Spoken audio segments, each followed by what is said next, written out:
A global race for the Arctic is on, and Canada is coming dead last. Canada's only polar icebreaker is a 60-year-old on its last legs. It begs the question, where is the replacement for the Louis Saint Laurent? Back in the 1980s, a contract was awarded to Vancouver. Delays and cost overruns killed the project. Fast forward to 2011, Vancouver was again earmarked to build the Polar. But Vancouver was a small downtown facility, building barges and tugboats, only able to build ships one at a time. Vancouver forced the government into the impossible position of having to choose which ships to build first. But they desperately needed all the ships, and the race for the Arctic continued. The Louis Saint Laurent was to retire in 2017, but more delays and cost overruns meant a replacement was unlikely before 2035.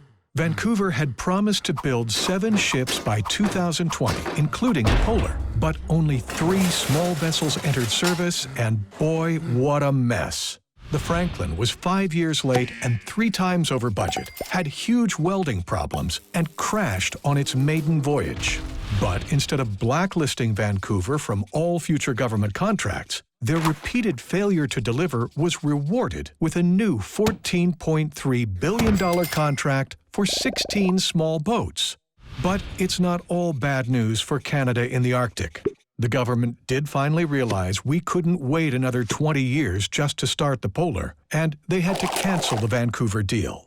The government brought Davie and its 1,300-strong pan-Canadian supply chain into the national shipbuilding strategy, which immediately doubled capacity. The Polar will now be built by 2,500 Canadians at Davie's National Icebreaker Centre, putting Canada at the front of the grid for the Arctic race. Davie is ready today.